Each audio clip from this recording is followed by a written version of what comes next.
Peace and blessings and namaste to all light warriors, workers, and everything in between. It is I, Sophie, today, and I am so sorry. I'm just now getting back to you guys. Trust me, this is unintentional. It is due to the fact that I have kind of entered into, I guess, one of the most busiest seasons of my life. Okay, and I know it's temporary because it's something I need to do. So I'm not trying to be neglectful. I did not turn my back on anyone.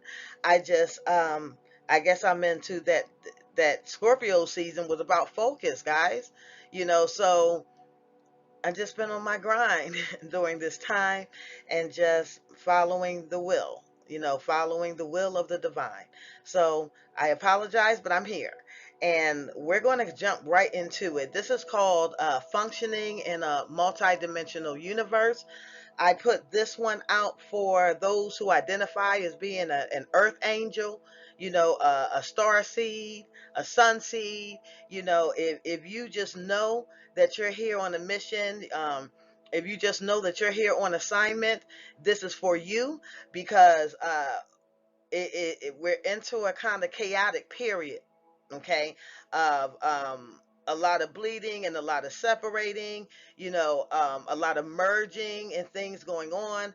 I decided to do this video to help us identify the weak points in our journeys, the strong points in our journeys, and how to capitalize on that, and how to see things a little bit differently so we can, you know, be one with our brothers and sisters. Okay, so first things first, I'm going to start to identify with some of the strongholds that I may have had in my journey, that you may have in your journey, that is preventing you from getting to that next level.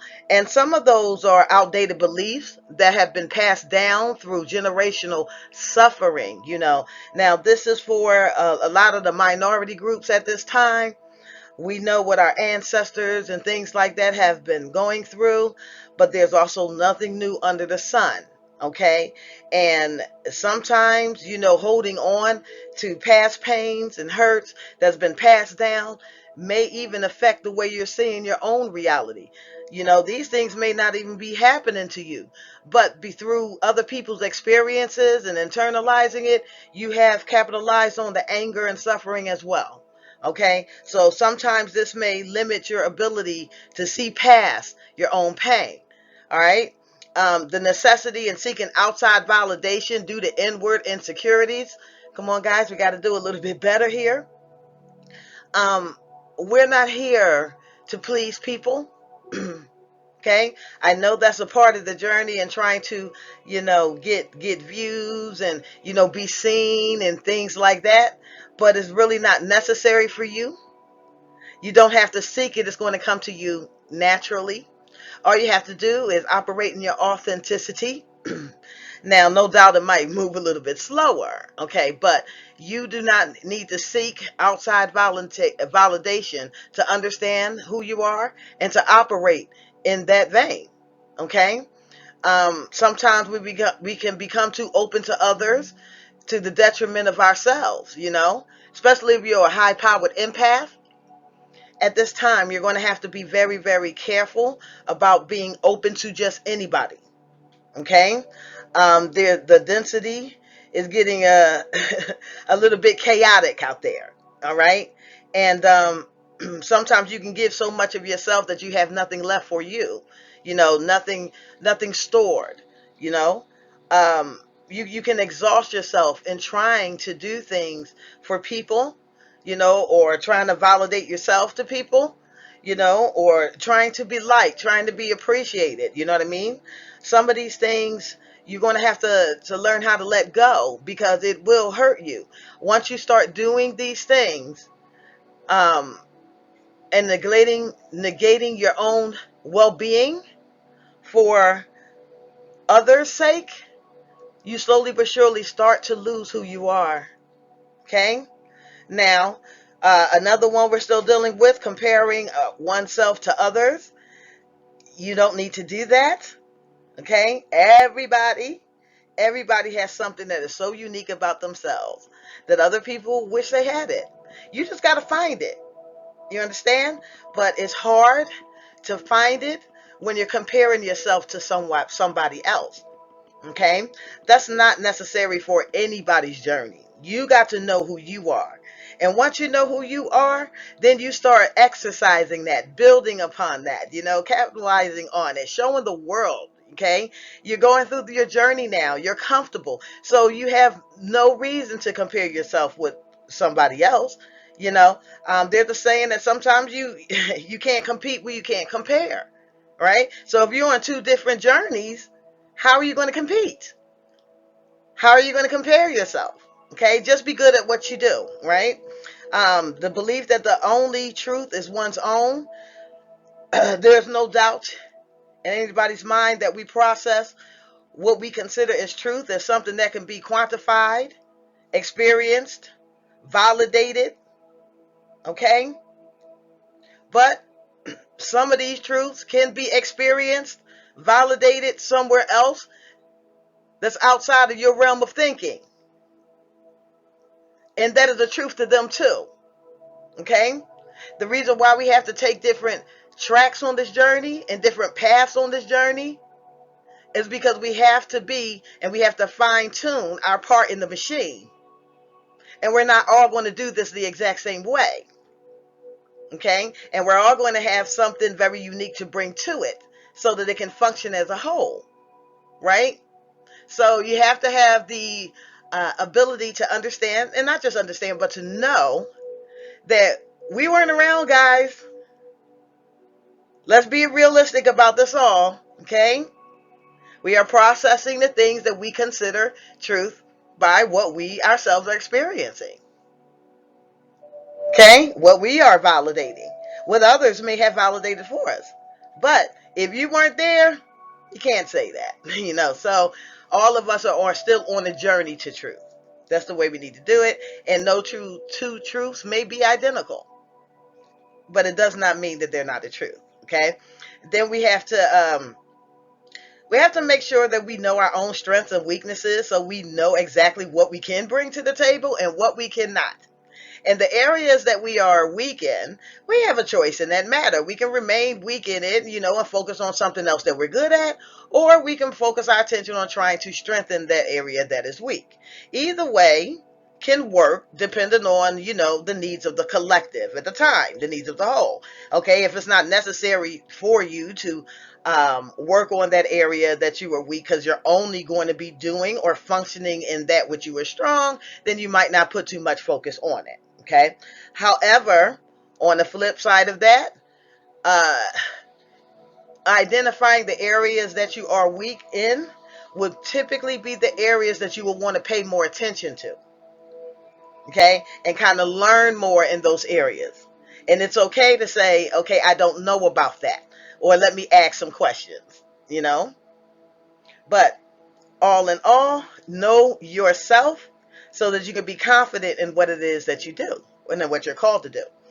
Okay, sometimes we have a failure to discern that which is healthy and which is non-healthy for us, based off of, once again, what we have experienced. Okay, you don't really know what it's like to have a normal relationship if you've never had one. If all you were raised in is toxicity, to you that is normal. That's the reality. That's the truth. Okay, but is it a complete truth? Absolutely not, because there is a counter to that. Okay, hence why they say all truths are only half truths. Okay, and now we have to stop judging others for our own self gratification.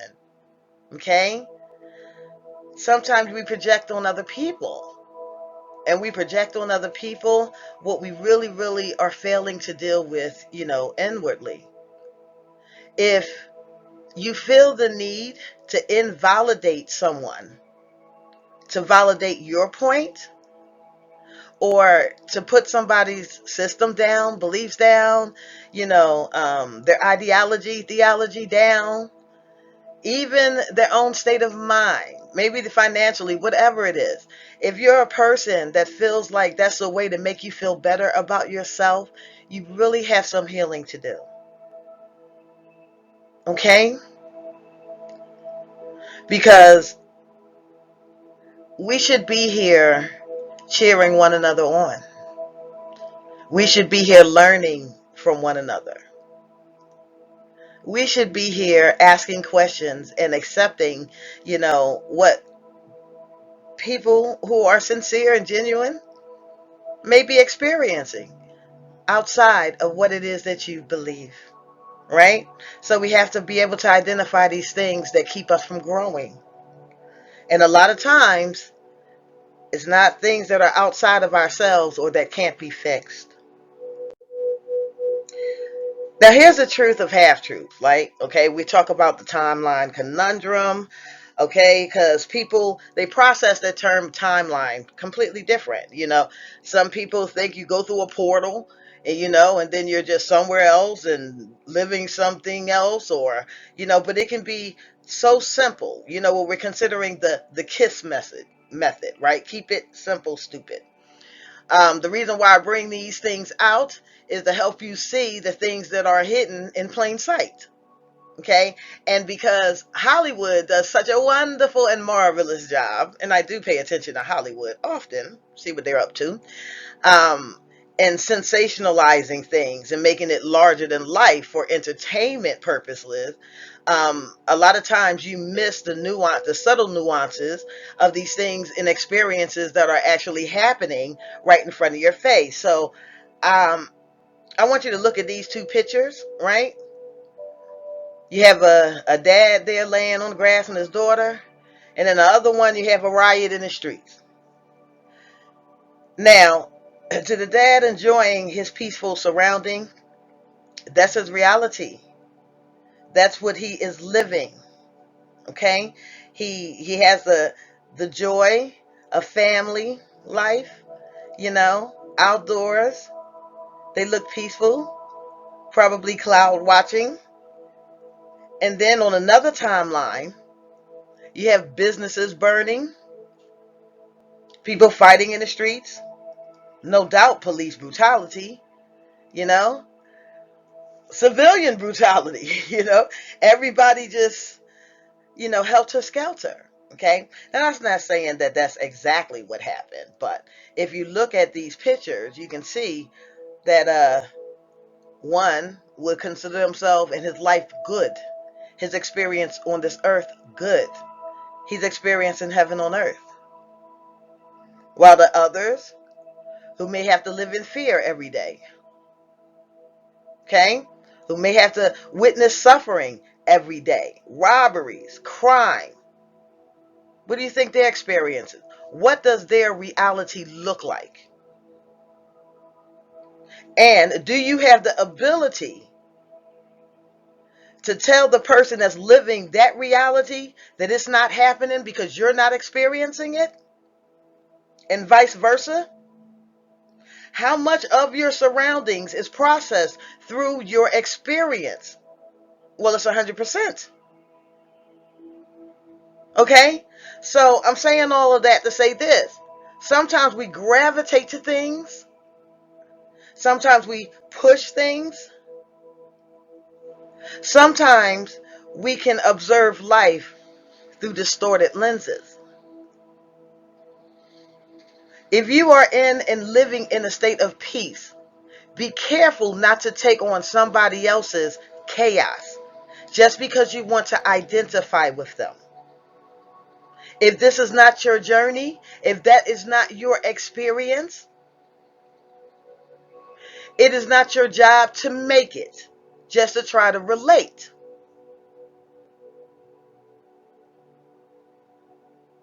You can always help your brothers and sisters the best way that you know how without descending to a lower timeline and taking on experiences of a reality that was never made for you.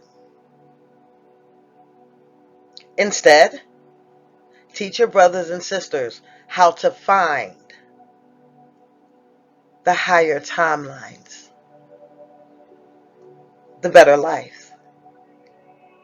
Okay? Let's keep going. Okay, I want to talk about religion and spirituality. And the reason why is because sometimes you'll have somebody that may have started off spiritual and then go to a religion. And sometimes you have people that may have started off religious and transitioned over to spirituality. Now, the $1,000,000 question is, can these two be balanced? Or are they in opposition of each other? Because to some people, it is in opposition. And to some people, everything is spiritual. Okay? So I thought I pinpoint some things, that can help us discern the difference between the two, and the similarities as well, and why you can do this. Okay? Um, so if we look at religion in its purest form, the way that it was designed, when we're talking about our descendants having to teach humanity, okay? Uh, it was supposed to be designed to teach the basic principles of ethics and morality through the experiences of others, through the experiences of our own, through the things that we read, you know? And then when you look at spirituality, it's kind of designed to just expand on the principles for continual growth through the personal experiences. Okay? So, for those who may have started off as religion and transitioned to spirituality, what it did was give you a basic foundation. Okay? Um, a basic foundation on what you can build upon, and even through your religious experience, what you may have deemed as harmful. So, you may limit your spiritual practices around that. Okay? And that's okay. And for those who were spiritual and ended up going into religion, or discovering that there's a higher power, that maybe transition from, believing in no higher power to a higher power, perhaps in that spiritual existence, because there was no foundations, you became bound, you had no boundaries. Maybe you had an experience that you could not explain or you could not handle. So therefore you go back to the basics of understanding of the higher power. Okay? Now, with religion, there's a codependency on leaders. Okay? So, and also outside revelations, but mostly, leaders, things that you have read, especially if you're not an avid reader, you're going to go to these institutions. Somebody's going to teach you, what is this, what it has been written, okay? And they're going to explain it to you so that you can comprehend it, right? But those who take the spiritual path, they're typically individual expressions and inward revelation. Okay, so, we can learn the same principles, but you have more of a longing to discover what it means without being told. Okay, you don't want anything to kind of influence your connection in that way. So you'll go inward. Okay. Religion, you can learn from reading and instructions, but with spirituality, you can learn from observation and connections. Okay. Religion teaches dependency of the goodness comes from outside interference, but when it comes to spirituality, they kind of have a desire to perfect one's soul through inward reflection. Okay, so I'm just going to hit on this just a little bit. What I mean by teaching dependency of goodness from outside interference is, the more religious folk will seek to ask for help. Okay, may ask for the things that they need. All right. So, case in point, if you know that you're one that's quick tempered, you may go and say, okay, I'm going to ask, or I'm going to pray that, this is taken away from me, that I keep my thoughts pure, that, things of that nature. Okay. But, the spiritual people, what they tend to do go into like meditations or try to figure out why they are the way that they are. So they kind of work on themselves first, and then if they get to a dead end, then we're like, okay, all right, now I need higher power interference, right? But it's not the first resort. Okay. um Hierarchy in religion is given through the acknowledgement of men, whereas hierarchies is established through the wisdom of the divine and spirituality. Okay. Now, what I mean by that is, if you have any type of organized religion, and if you've ever been in clergy, you understand that you have to get voted in a lot of times by your congregation, then the board of elders. You do your initial sermons, and it is the people. It is the people who decide whether or not, oh, you've been called. You've got to call, you're anointed, or right, right. So sorry about that, but you go through that process. Men, your peers will tell you or confirm that you are called. Now, and they will put you in a position of power. Now, with the spiritual people, you know, um, they don't have to have those type of hierarchies. It's not given by men. Okay, that type of hierarchy is spiritually ranked. So they typically manifest more in how they are functioning in their gifts. Like if they're going to be teachers, or if they're going to be healers, or if they're going to be, logos or gurus, or what have you, right? So the hierarchy is established by the gift from the Creator himself. Okay, so you can't vote somebody in on whether or not they have spiritual gifts. You can't even vote to see, how they're going to use them. You understand? Like we have no bearings in that. So, but where you do have in religion, you can vote somebody out, especially if they messing up, right? And how many times have we seen that happen? Okay. And then we have in religion, kind of stays within the boundaries of what is taught and accepted. And spirituality kind of seeks to expand boundaries through direct connection. So, yes, these can merge together. You can go from one to the other depending on the need of the consciousness at that time.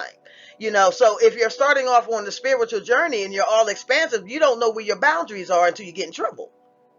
And then that's when you would try to kind of lean to religions to figure out what the do's and the don'ts are, what was healthy to your ancestors, what they did right, what they did wrong, what the elves did right, what the elves did wrong, and so forth and so on. Right? Now, but religious people won't have that much of an issue because they've already accepted the boundaries that they're building upon. And each of them may be different.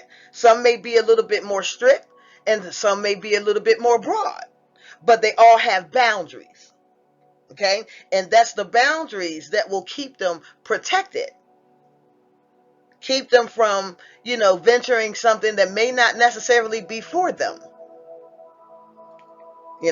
might be detrimental to the soul. You get it? Okay. Now, to help you still on this journey, right? I thought it was important to understand how to identify spiritual ranking through symbolism, because I love symbolism, right? I can see it and I can understand it, a lot better than, reading some, what it was or blah blah blah. I don't know. History, can you trust it? Who knows? You know? Who knows?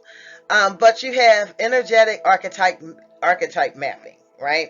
And this is the process where you can start to identify like some of your genetic patterns that was mirrored after some of your ancestors, and what will or the deities of the past.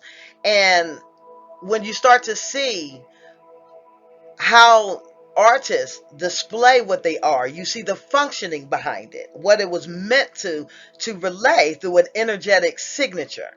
Okay. And an energetic signature, it a lot of it doesn't change. It may travel through time, but it's still the same deity, or there's still the same essence, or it still carries the same. Y'all get what I'm saying? All right, so let's go in here. Okay, so the first picture was the multi-armed goddess. That could possibly be Kuan Yin. I didn't zoom in enough to actually see her, but it could possibly be Kuan Yin. And typically, those are associated with like the creator beings, the creative type of beings. Them being multi-armed is going to signify the many hats, okay, or the many projects that they are involved in at one time. Masters of multitasking, like an octopus, getting things done. So when you see anything like that, then you understand that that's what they were saying. This ancestor had their hands in everything, and so now you look at your life. You look at your life, you look at your patterns and say, okay, if I was to die, how would I be represented when I was on this earth, right? Then the second one, I mean, anytime you see the meditative type of Buddha with mudras, these are typically masters of chi, okay? These are masters of chi. These are they that understand cosmic energy, earth energy, chakras, Reiki healing, just simple flow with nature. They can bring the earth and cosmic energy into balance. So typically you will always see these that do that, that have the ability to manipulate chi in a mudra that is representing that ability, and long sitting meditative states. Okay, how they become one.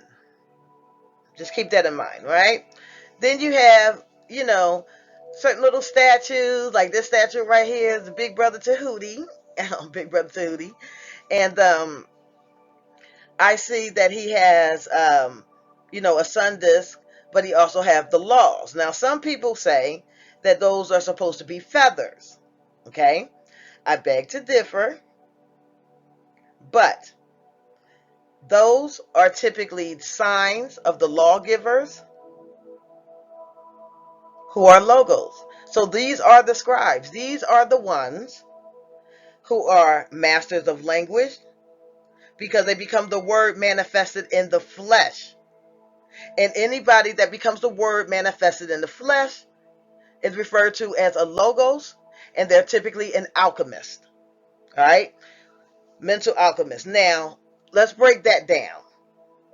Let's break that down. When it comes down to what a lawgiver or a logos, you will have more than one. You'll always have more than one, because we're keeping up with the expansion of the universe. We are keeping up with the expansion of consciousness. All right? So no truth is ever going to stay the same. Your truths are going to evolve. So therefore, when these things evolve, we always have to have a system in place to keep it from becoming helter-skelter. Okay? So even if you consider your Old Testament laws, right? The laws in your Bible say the original could have been very, very simple, and it was just the 10 commandments, right? The 10 commandments did what? Taught the morals and ethical codes on how to relate to your God and how to relate to your neighbors, your brothers and sisters, fellow humanity, right? And if you could keep those little moral codes, then you should be able to be in harmony. All right? But what's not written in there is things that people whose minds can become so corrupt, can uh, uh, start to do things that wasn't even considered, right? Like you didn't think automatically that somebody would cannibalize somebody or rape somebody, or doing those certain things. So we kind of look at that as like our constitution. So you have a preamble, and then you have a constitution, and then later on you start to have amendments, and amendments are designed reactive, not proactive.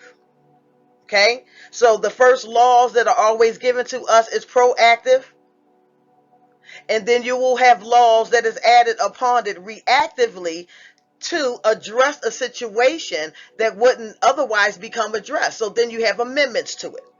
Before you know, you wrapped up in so much bondage, you can't even see the creator. All right? Just because you could not morally and ethically just understand the nature of goodness. Or either you just chose not to. I'm just talking about the ancestors and how these things came about. Okay? So even with time that is now expanding, concept and things are showing up that, in our day didn't exist. Amendments will have to be made. And there are those who are walking the earth that has been giving that authority as well. Okay? So, these become the living word. Okay? Because they are taking the principles that were set in place and walking its journey on the earth so that you can see it in live action in real time.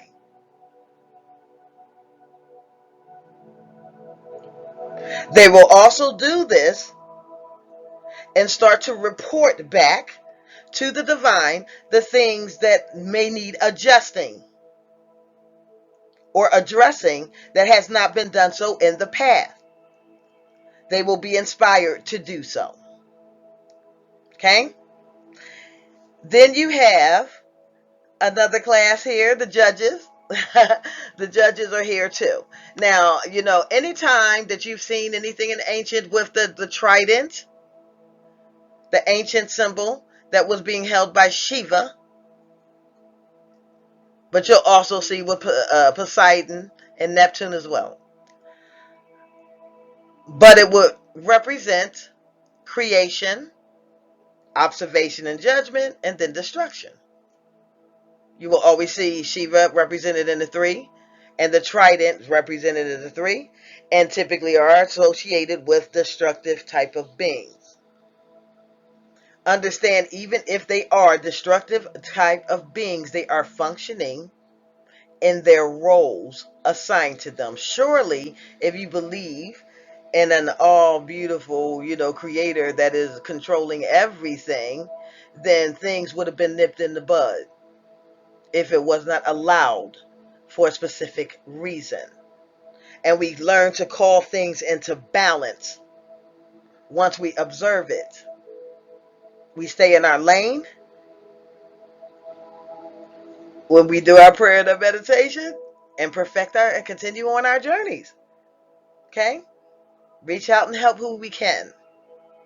Always. And send out love energy. But, that's how you'll be able to identify certain classes. So there's people that even walk in the earth now in these archetypes. Okay? They might even be sitting as literal judges if it's a as above, so below. Okay? The feminine expression of that would be justice, right?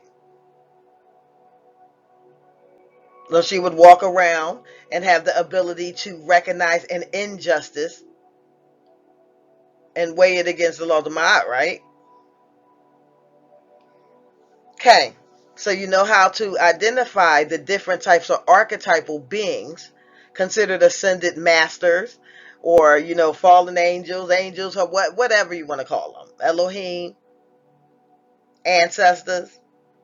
I'm a universal being. I'll meet you where you are. We don't major in the minors. All right, let's keep going. All right. This doesn't need to have a whole bunch of elaboration on it because we already recognized it. It has always been recognized, especially with the major religions. We could never find out where the divine feminine was, always carefully hidden or demonized. Take your pick. Take your pick. But in a lot of major religions, she just was not there. I used to always think to myself, even when I used to watch a lot of Jurassic Park movies. I used to love Animal Planet and things like that. And I used to watch them try to deal with the lions, and they would put them, in these steel cages and things like that. And it dawned on me, I was like, wow, they really have to keep them suppressed. They have to learn how to control them. And then I realized you only seek to control that which you fear. So we always had an issue, with the suppression of the divine feminine. We profess that we have the love of the creator, but in some religions actually despise the creation. To me, that's a conundrum. I don't understand that, how we love the creator and can despise his creation. Okay. A lot of times promoting one half of the divine and reducing the other. I know it's natural, but that goes back to what I was saying earlier, outdated belief, holding on to that, and not allowing the ability to become expansive, to see all of the aspects of the creator. Failure to acknowledge the divinity in all specific functions. You can see the creator operating in the animal kingdom, all kingdoms of this earth, human beings, male and female. Oh, we've been taught so bad. Now, I wanted to pay attention to these burkas and things like that. I don't have anything against, burkas and covering yourself up. You're out there in the desert. When it makes sense to not have sand all in your hair, all in your clothes, things of that nature. So if I was there, I would probably be dressed like this too, you know. But when it started to transfer over to a religious practice against the will, then that became an issue. And it's in the form of modesty. But yet you look at the hieroglyphs and all of our ancestors, I don't see too many burkas, I don't see too many pictures that look like the ghost on Pac-Man on there. Women were comfortable in their feminine expression, and so, were men. And even then, even now, you got places that are so hot. So you can't wear all of this. And it's not automatically a lustful, shameful thing. It's the human anatomy that was supposed to be designed to be cherished, to be loved, expression of birthing, nurturing, creation, lovemaking. And we've managed to sexualize all of it almost to the point where the women had to cover themselves up so the men lust can't get out of control. So, in other words, the men weren't ever held accountable for controlling their own desire.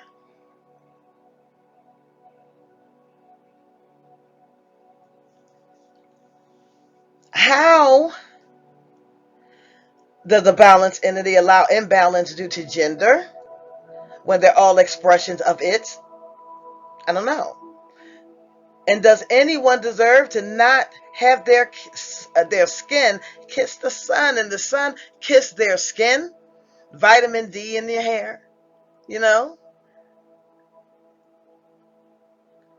How do we get those rays, that knowledge, those codes? We're all covered up. I just am here to explain that the time of scapegoating women for your inability to contain your lust has ceased a long time ago.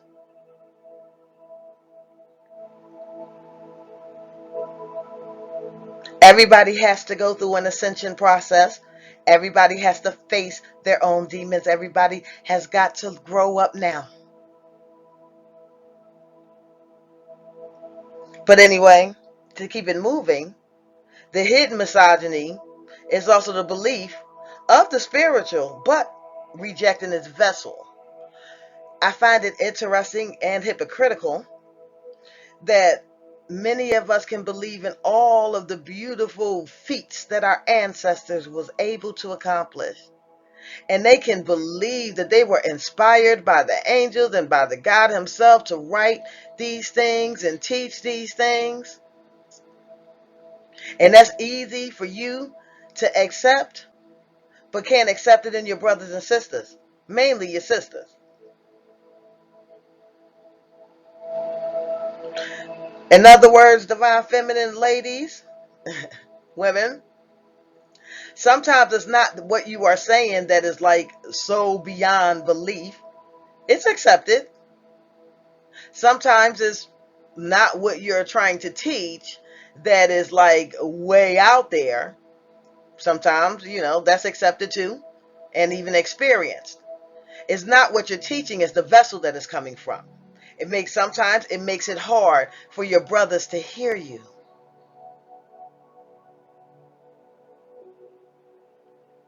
And if we can admit that,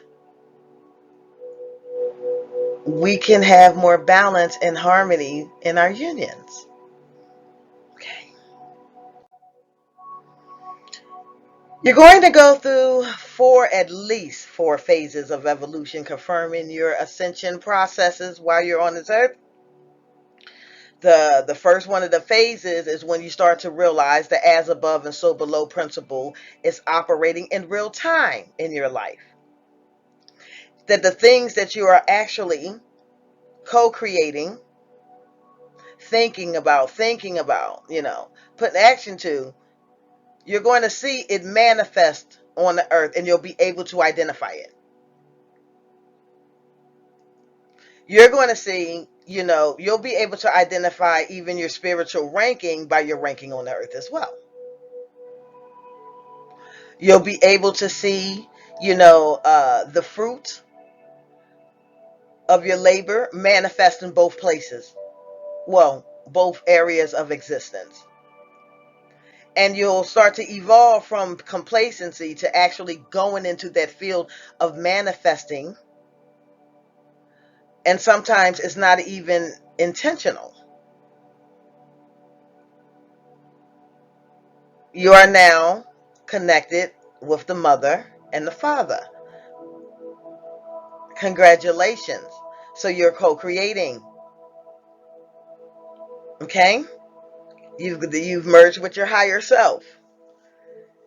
And with that, comes a lot of changes in your behavior and the way that you think. Your personality never changes though, but your character will. It's like you will be reborn. And that may become unrecognizable to people. And I'm sorry about that. But it really is part of the process. Okay? And you can't help that because you've already signed up to evolve. So when it's time for you to start evolving, you're going to shed some skin. All right, the second part of your ascension process, you're going to realize that you're going to bypass the system of duality and you'll learn to alchemize every negative aspect that comes your way into a positive because that's all you're going to be able to see now. So whereas before, something that can be so tragic, it still can be processed as being tragic. You're still going to go through the same emotions. You're human, right? So you're still going to feel the same emotions. You're still going to process as a tragedy, but you will never stay in those veins because you'll recognize that once something like that happens, there's another shift that happens behind it. And you start focusing on that shift. So let me see if I can get an example. All right. Like say you had a brother, that was like really, really good at sports and everybody, loved him and whatnot. And say you wasn't really that guy, you wasn't that guy. You was more, you was the guy that was in the books and things of that nature. But when you would go out and you would, box around with your big brother, he would always say to you, yo man, you got a nice hook there or something like that. But you would compare yourself to your brother, so you never really took it that serious, right? And say something happens where you're going and you're watching your brother fight, and your father, wait a minute, this is starting to sound like Rocky. But you start he's watching him fight, something happens to him, he can't box again, you want vengeance. Now all of a sudden, through his tragedy, you transform and then become the person that you was meant to be. Things like that. You kind of look at life like that. That probably was one of the worst examples, okay? But or kind of a rocky example. But you start to see that things really do work for you. They work for you. If you got a whole bunch of enemies that's gossiping and slandering you and, doing those things, all they do is make people curious about you. So, you might be able to grow that way. You start just alchemizing everything. If something gets shut down, then you're like, okay, now, boom, I can focus on this, that, and the third, especially if you're a multi-armed goddess or a multi-armed god. Your eggs are not placed in one basket anyway. You're all over the place. Okay? All right. So now we bypass that and we learn a duality. You're not looking at things in black and white. You're not looking at things as good as bad. You're looking at things like, okay, cause and effect. So now how do I, make this effect? How do I turn this situation into a blessing? How do I use it as a stepping stone to get to the next level? All right? And you stop internalizing things that way. And so because you're in that vein of positivity, then you're in the same vein of attracting positivity. So this becomes perpetual to you. So some of you can say, hey, to your enemies, thank you. You can. Some of you can say that. Because if it wasn't for them, you might not be who you needed to be. If it wasn't for a guy getting bullied all the time, he might not grow up to be a good wrestler. Who knows? All right. Now, then we are led to study trends and patterns, led to see and reconcile paradoxes, and then we become aware of neuroplasticity. Okay, so I've always taught to identify the trends and patterns of your life because it's going to play a major role in identifying who you are, the things that you were trained to do, okay, and it will unlock the mystery of your soul contract, your mission with the divine. Like, what did you come here to do? Personally, okay? What are you good at? What generational curse are you getting ready to break? What are you getting ready to create that is new? What is it that you're getting ready to expand on? Any of those. What are you getting ready to correct? I don't know what your role is. We got some warrior classes down here. Maybe all of their role is to fight. And then we go, oh, okay, just help them keep their sword sharpened. Right? But some are looking to do other things as well. Like I said, big old machine, right? So, but we start to learn to look at these trends and patterns in our life because they are the very thing that it is going to help us identify ourselves. What made us happy, what made us sad, what was the outcome of this decision versus that decision. Now, once we're able to see those patterns in ourselves, we can take it further. Okay, especially for those of you who like to do so much, reading and studying of ancient texts and religious texts and things like that. See if you can find your characteristics in another one that was way before you. Just like some genetic patterns are passed down between grandmom and mom, it goes back further than that. Okay, and you can look at people with similar stories, see how that ended, learn the lesson from it, and then switch it in this lifetime so you can stop repeating those patterns. Do you understand? Some of these things I'm actually getting really, really, like, I'm going to spend a lot of time on them, in my book because it's going to be very difficult to explain what I mean right now. But in my book, I'm going to spend a lot of time on it. Okay. And I changed the name of it again. And so I'm thinking, um, no, I'm going to keep it to myself. All right. So then that's how we reconcile those paradoxes. Okay. Because sometimes you can read a story that is mirroring your exact life, just in a different time. The experience is very similar, but the surroundings aren't the same. Okay? And so that becomes another paradox. As you're reliving it through, all right, I'm going to bypass that. I'm going to save that for the book. Okay? So you become aware of neuroplasticity. Okay? I was teaching a long time ago. I didn't know that there was a scientific name behind it. And I ran across this, and then I've heard some of my friends saying it, but I never took the time to actually look it up. And when I did take the time to look it up, I was blown away because once again, I'm like, oh my God, science and spirituality, that they're meeting again. And I was talking about the state of meditation the regressive type of meditation where you can go back and to the point of your childhood trauma. Okay.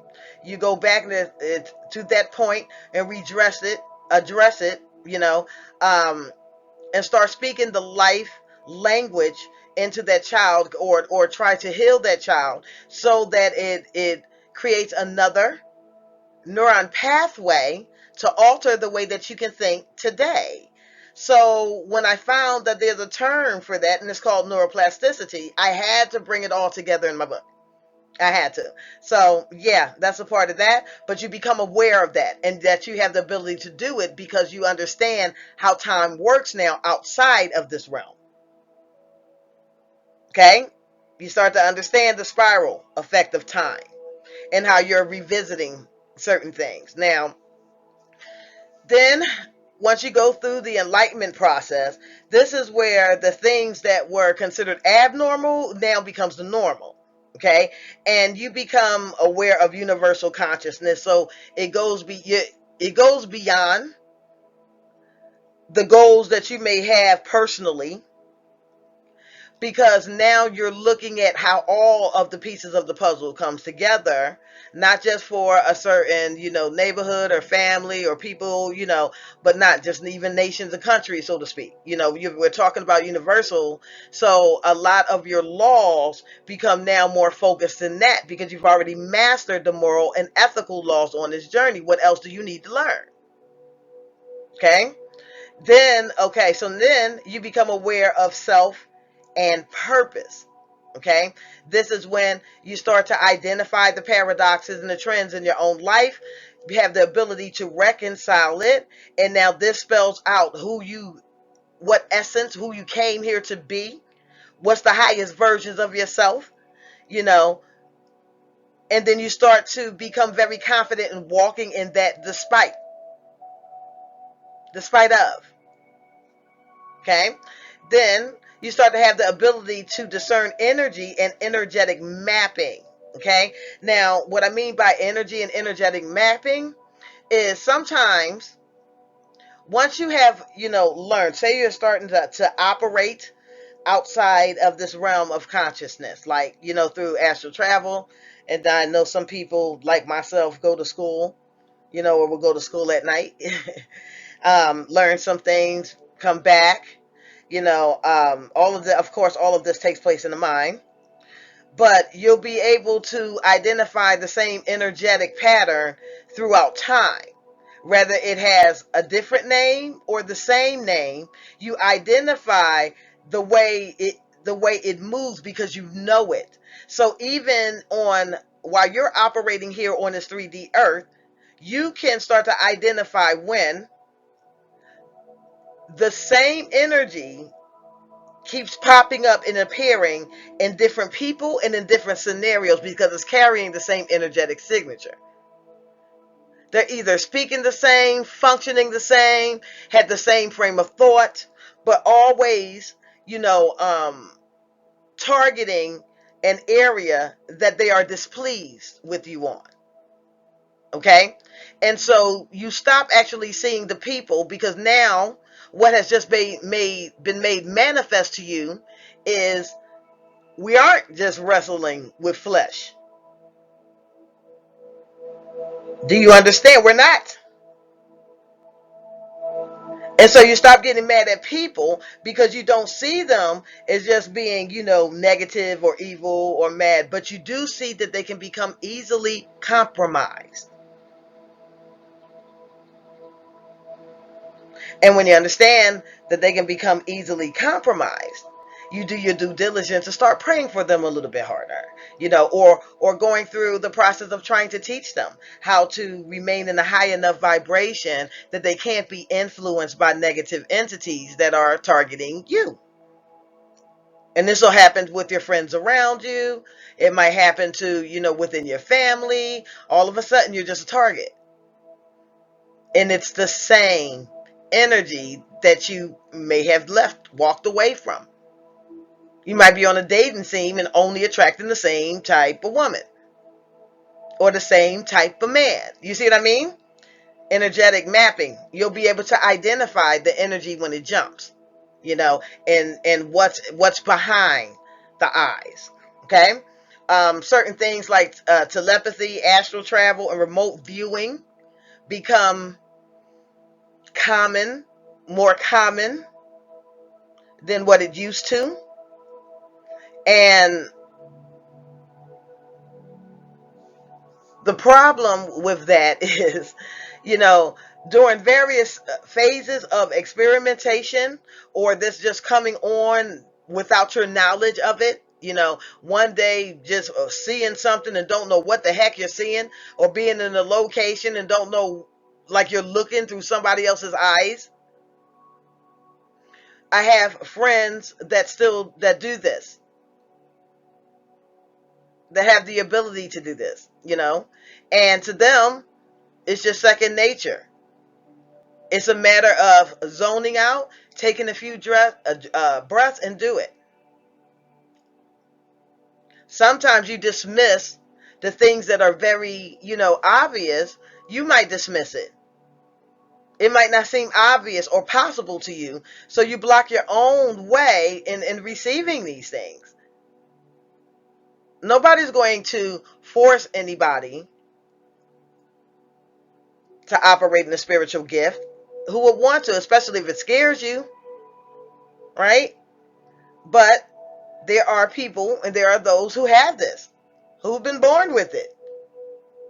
You know, some may not have even been born with it. Maybe it activated at a certain age. Boom. Never knew they had it. I got friends like that too. Okay?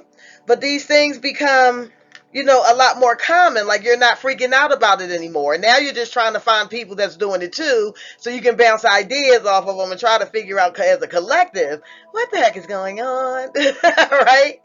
And so, and it's far in between, but we keep it going. Okay? Oh boy. So I want you to focus on this picture for a moment.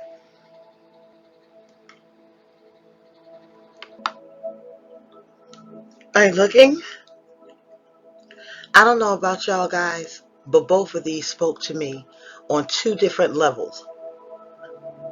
For the one with the boy, how many times have you ever heard that you weren't good enough? Or somebody made you feel like you wasn't good enough? Or that you couldn't make it? Or that you had to live in the real world? That you could never make a living off of your dreams? And you had to get with the program. Get with the program if you wanted to make it here. And how many of you took on a job or career that wasn't your soul's purpose, but because you had to get by and play the game? Right? We got bills to pay. Right? Or we don't have the resources necessary. And so your dreams were deferred. And to the other one, in the mirror, I went through this journey myself. So I understood it. It was one of my older videos. I talk about how I had to go back and address a scared little girl hiding in the corner, afraid of the dark. and how I had to tell her that she was fearless, that she was courageous, that the things that happened to her wasn't her fault, that she was misunderstood, but that she serves a grand purpose. How many of you have went through the process of going back to that moment of trauma that affected the way that you think today? Hmm? And it is a painful experience. And everyone who came back to me to tell me what their experience was like all said it was emotional. But when you are ready, you will do this. When you are ready.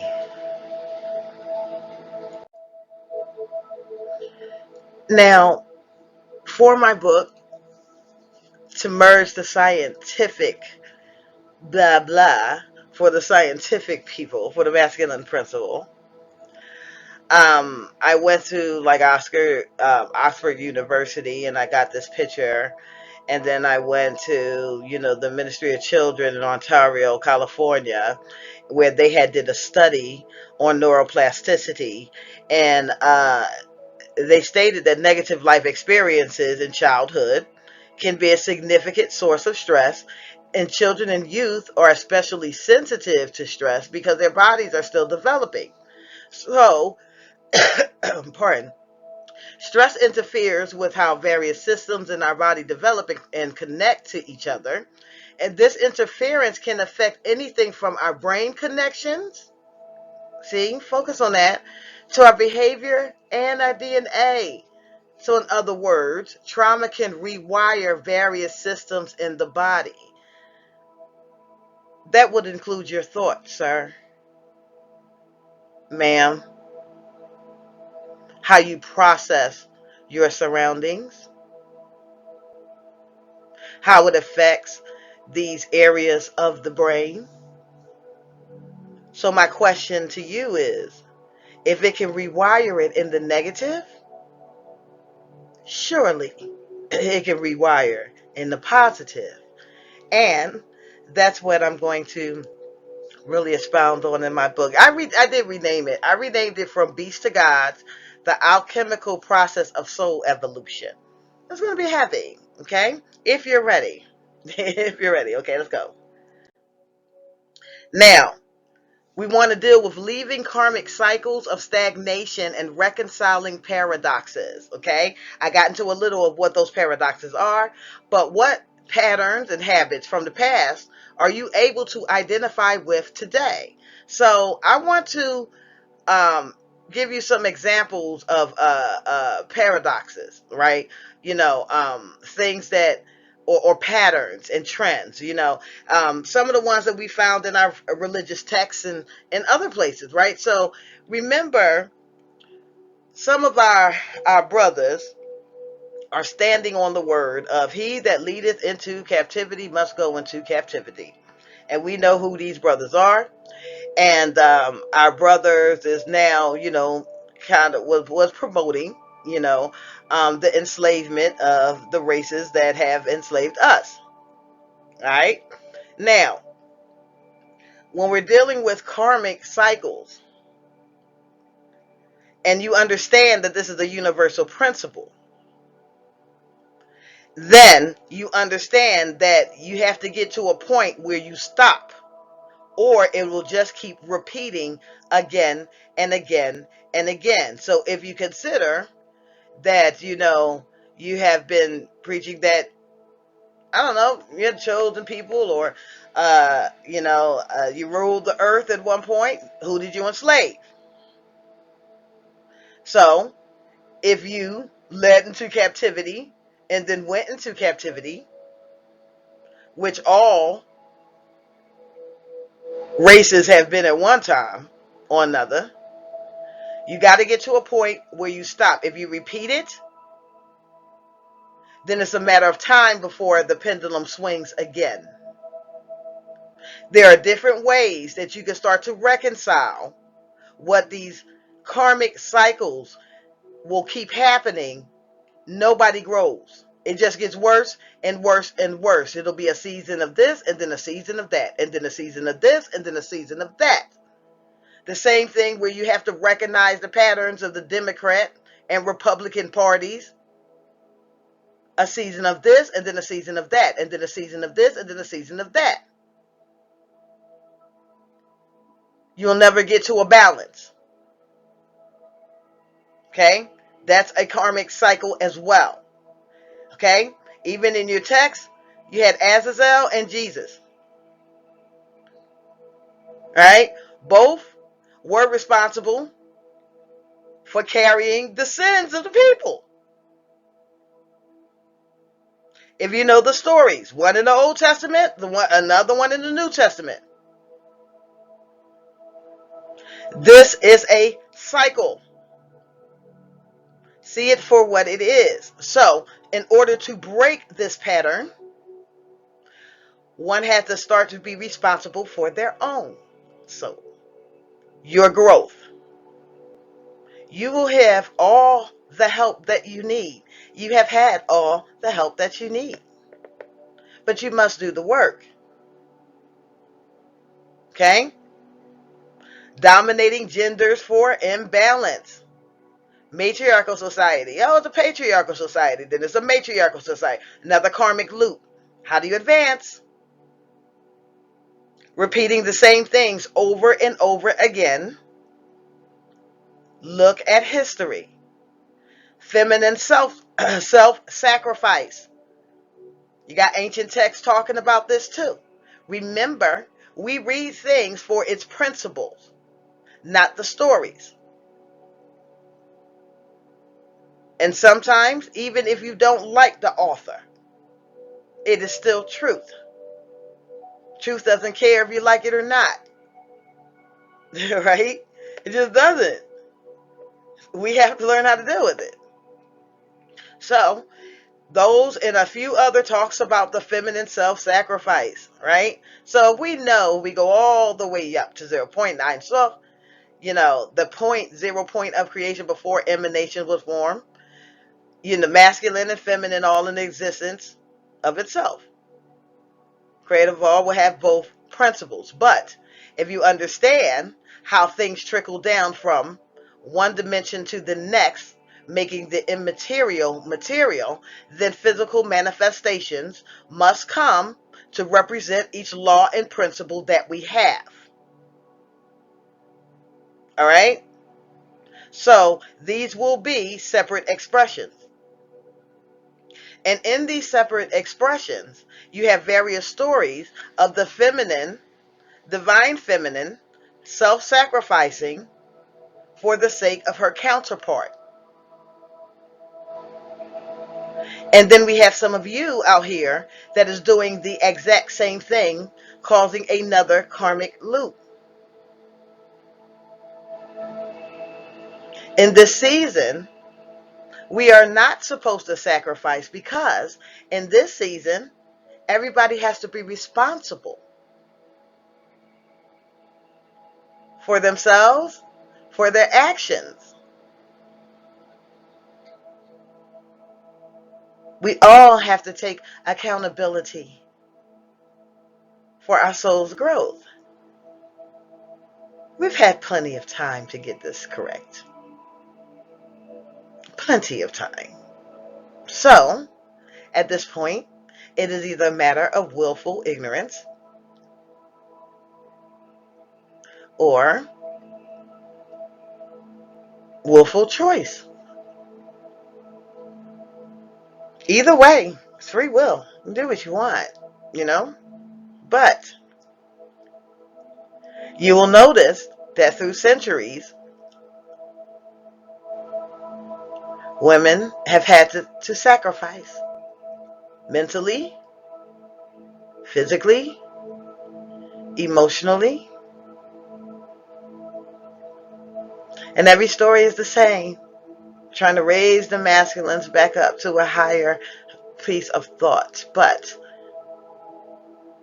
To some of you, your intuition was going unnoticed, mocked, ignored, and in some instances, some of your intuition has actually been blocked.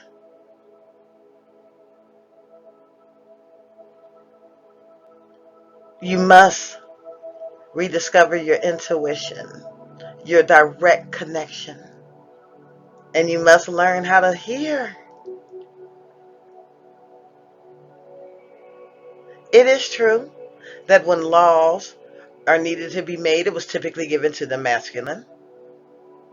But it is also true that anytime something new or a new revelation comes, a lot of times it's given to the feminine. Yes. Okay? Now, we have to learn how to reconcile that paradox of self-sacrifice and not ascending to the point where we get that you can do this for so long before it starts to affect your own evolutionary growth.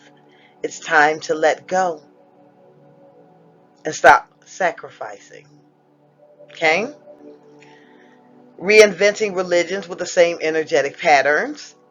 This is going to go on to the end of time. Why? Because some people, we're all going to, I guess, ascend at different points in time. So the newer the soul, some are still going to have instructions. Until humanity can get to the state of consciousness where these things aren't needed, which a lot of you are. Okay? And some of you aren't. But until we as a collective can kind of get this where we just now start to create and build and function in peace and harmony, some people are still going to have to be taught the basics. Okay? You'll know when it's no longer needed. Just like I will know, but I don't know as of right now. And then, as with the days of Noah, so shall the coming of the Son of Man. I use that because that's how it was written in the scriptures, but I'm going to say the end days. Okay? Like what they would consider the end days. Now, if we understand that we're on different timelines, understand that this one is playing out for a certain people.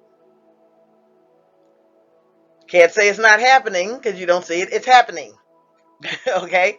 So, for certain people, this is playing out. And this would be also considered a karmic loop. They have not evolved past this state of mind. So now you're going to see a pattern evolve again. What was happening in the days of Noah? You had the sons of God sleeping with the daughters of men, etc., etc.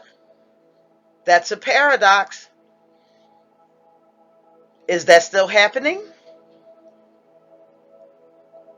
And then raising, these beasts and these giants. All of this helter skelter. And then, also, what also did they have there? Oh, they was drinking and partying and doing all of that stuff too. Okay. But the thing that we're focusing on is, how is this history supposed to repeat itself if it's not a karmic cycle? If it's not a karmic loop, it should not be repeating itself. Those of you who are not in that school of thought, that vein of thinking, you are not going to experience any of it. You're going to ponder why people are saying that it's occurring but you're knowing something different. But remember, this universe is mental, and what truth is, right? We're living out our realities. So be careful with dealing with people like this. Okay? Be careful with dealing with your brothers and sisters. You don't know how sensitive this topic may be. And the last thing that you want to do is make them feel like they have no idea, or that their reality is not happening, especially when there's a lot of people that are saying it. Now, I'm not talking about one. I'm talking about a whole collective of people, right? So they're experiencing these, and I've seen some tall people myself, not giant tall, not Nephilim tall, but and I was thinking more of the behavior, not actual physical Nephilim, right? But what was the characteristics? Remember, when we're looking through patterns,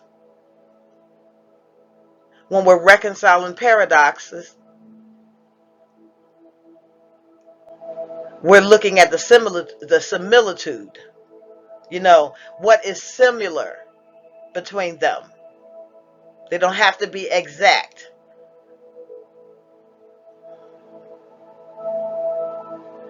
They told you back then to be careful who you're, how you talk to people, how you treat people, because you never know when you're entertaining angels unaware. You think that only happened then. It's just another cycle. All right? So, there are people that are going to be stuck, that get stuck in repeated patterns. And typically that happens if you haven't learned from it. You're stuck in a hamster wheel.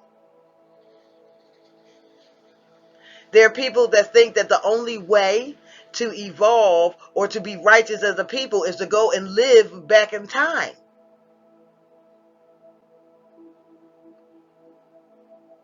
We got to expand with the universe. Sure, we can still take the concepts and the principles and we apply it in our real time. There's nothing like the present. Anything that you could have done back then, you could do today. Don't make this more difficult than what it has to be. Okay. I want to deal with those of you who had to deal with loyalty and what you believe that loyalty is and consists of.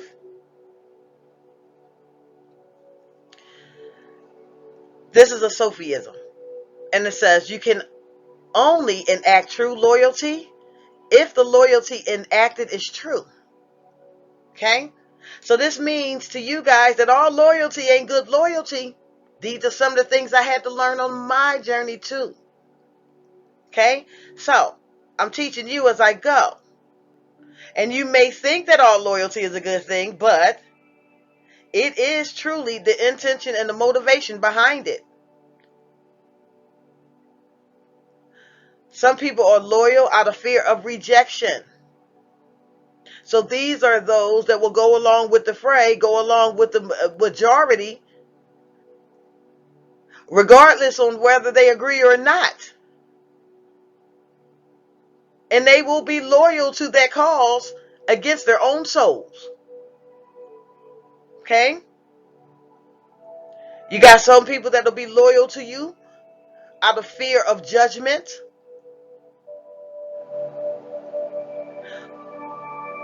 There are some people that will be loyal to their cause out of a fear of stepping out of it, judgment, or loss of support.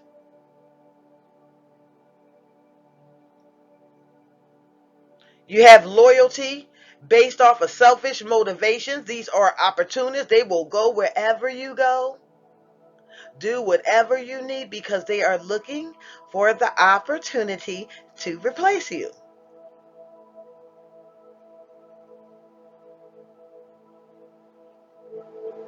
Loyalty out of ignorance. A lot of people don't read and study on their own, but they will listen to what sounds right. You know this if you've been to religious institutions that people don't read on their own, right? And you'll be loyal to it. Meanwhile, never growing, never moving, the detriment of your own soul. I've been rocking with this for 20 years. I ain't going to change now. Okay. See you next cycle. When you make it, right? We're all going to go.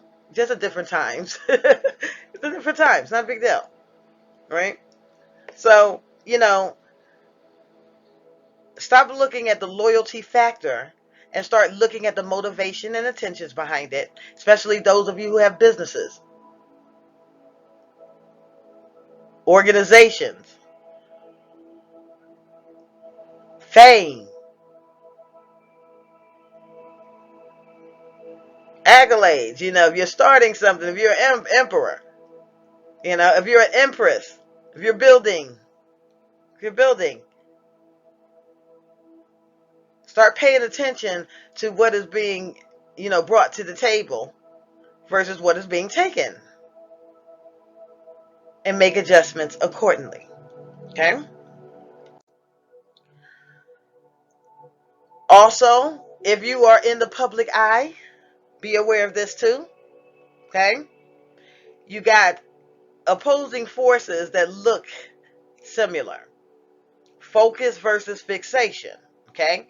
Now, for those of you who have a goal and you're trying to reach it, it is good to focus. If there's somebody that you admire, you may focus on what it is that they are saying. Okay?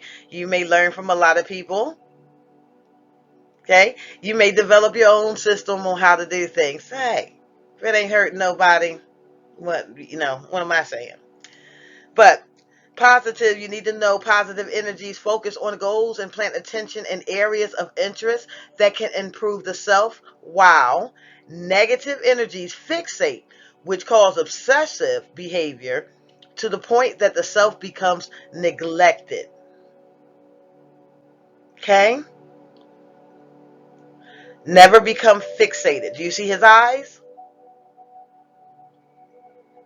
And know when somebody is fixating on you. Okay? These are those that you can't get away from. They'll find a way to try to get your attention no matter what. You can block them on the phone. You can block them on the email. But they're fixated on you. And typically, that's accompanied by a negative attachment. Remember what I told you? A lot of times, we're not just battling flesh, okay? When your third eye is open, you will see the energy behind the force, behind the person. You will see it. Because a lot of time it's the same old thing. Manifested in different ways, right? And it'll manifest in very, very obsessive behavior. Very obsessive behavior. It's not the person. It's the energy.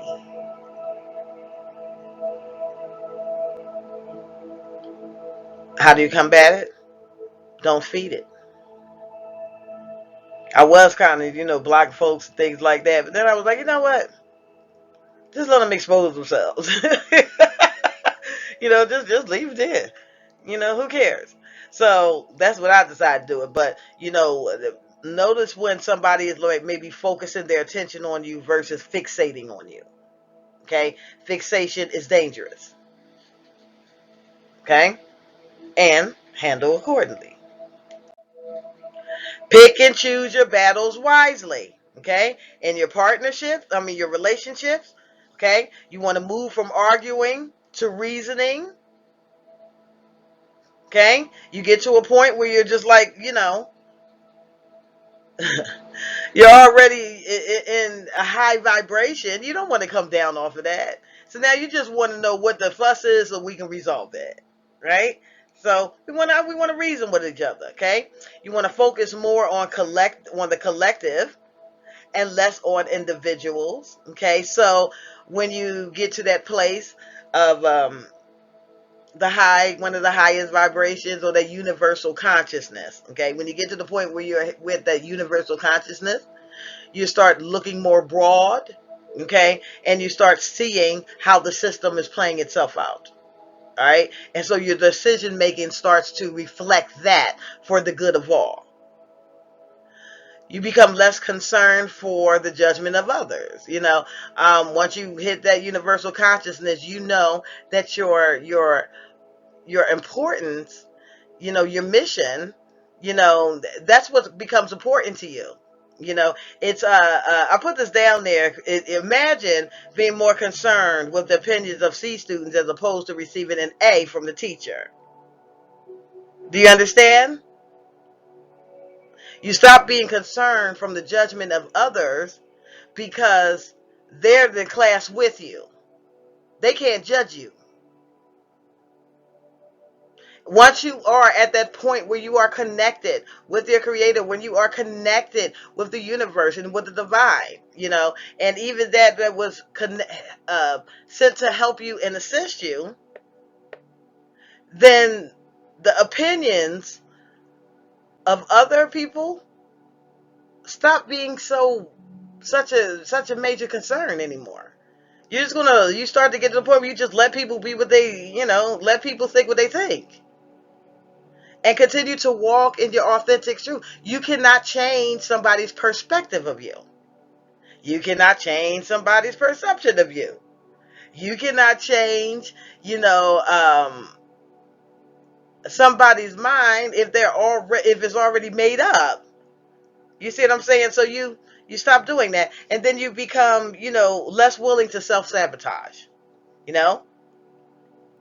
And you start seeing the areas of your life where you did self-sabotage. And many people self-sabotage because of their own self-worthiness. Sometimes you think something's too good to be true. You would just rather run away from it. You could be fearful of disappointment, you know? Or you can reject something because you just simply don't think you deserve it. And you'll find a way to ruin it for you. Maybe it makes you uncomfortable because you've never really been happy.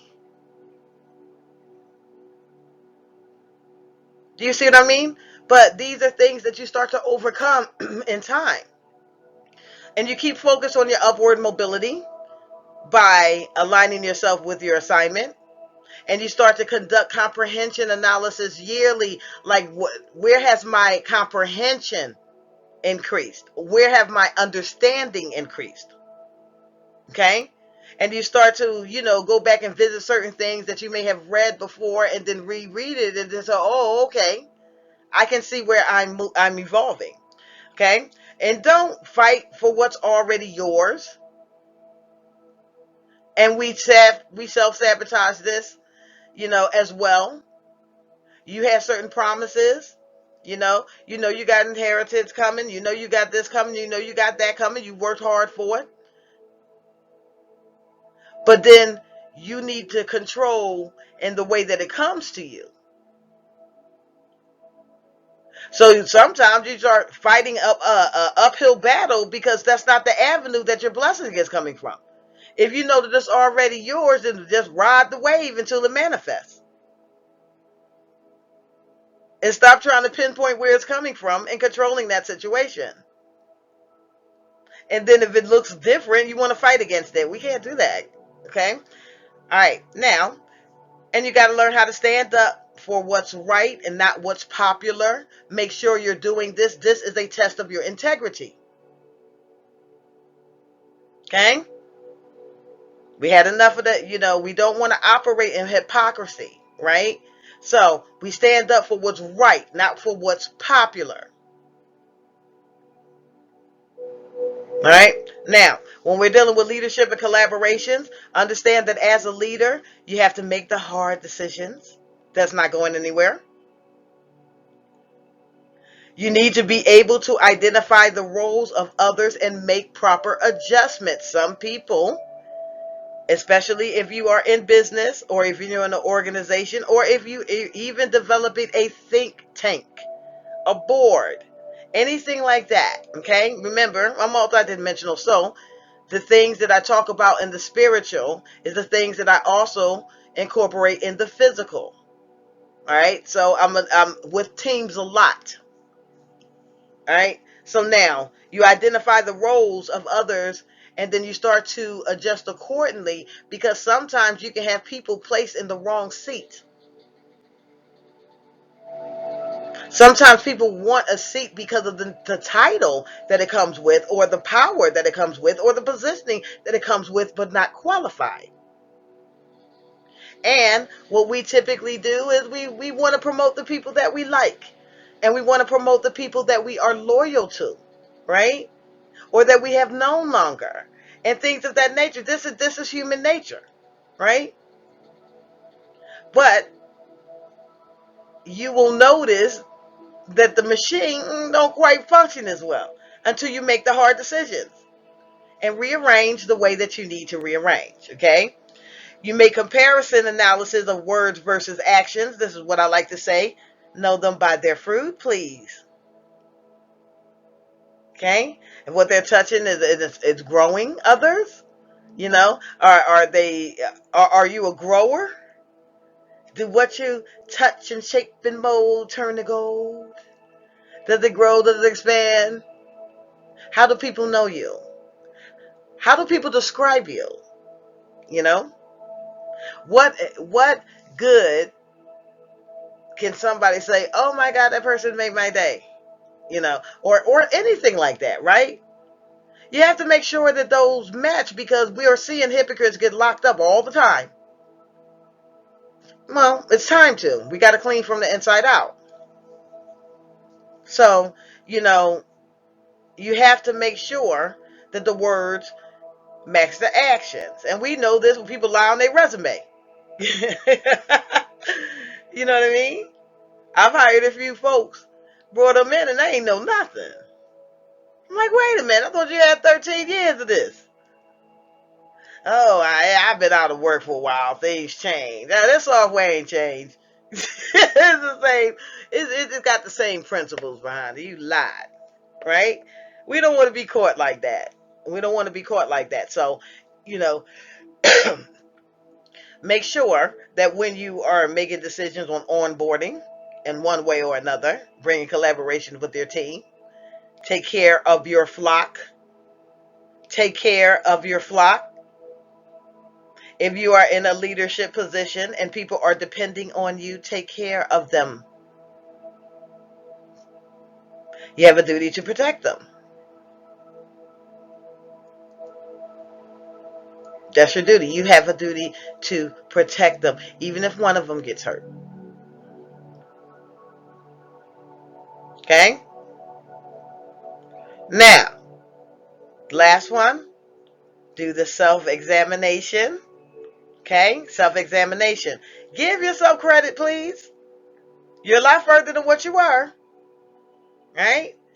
And we do this when we stop comparing ourselves to others. We start to give ourselves credit. We know how we used to be. All right? So be happy about that. And just tackle the areas that need growth strategically. Address them as they come. You're not in a race.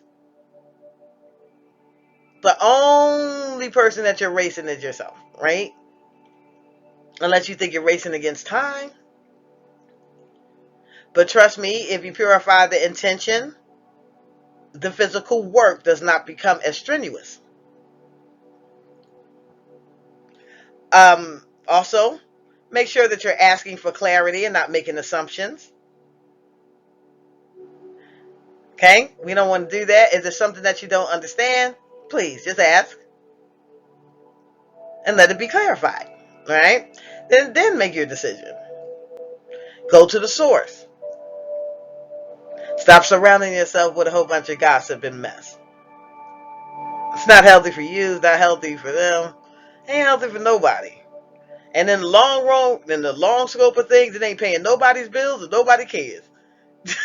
Right? So leave it alone. And also, learn to be patient with yourself. Okay? Now, I'm going to end this with the biggest warning that I could possibly give you. Beware of murderers. Now, you know exactly who they are in the physical. But what about the spiritual, the mental? Okay? Murderers, this is their nature.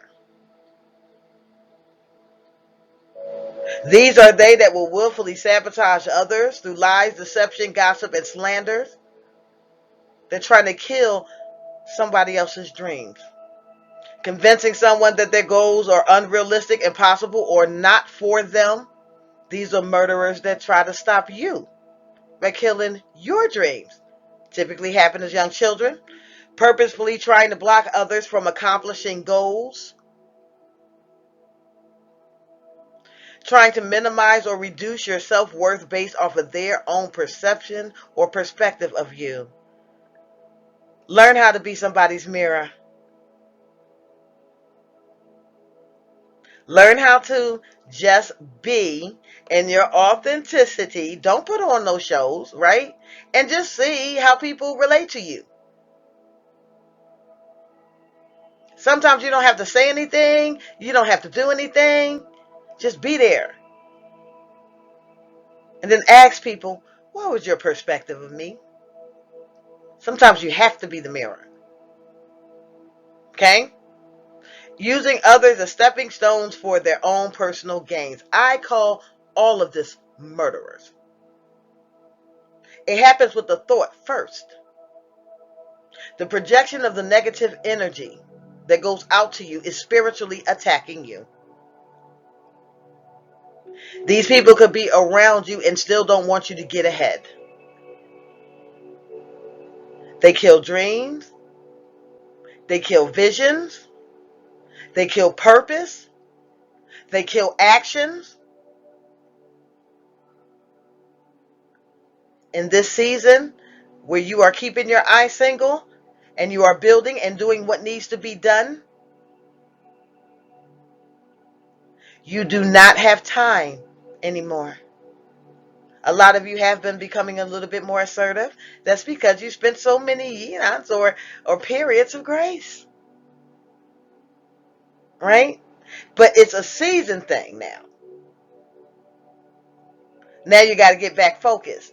So now is the time you really don't have to play around and with a bunch of shenanigans. Okay? And you're not being mean. You're not being evil. You're just nipping it in the bud so that you can keep going. So that you can keep going. Okay? That's it. I hope you got something out of it. All right? And thank you for tuning in and listening. I am Sophie and I love you all. You have a good evening. Bye.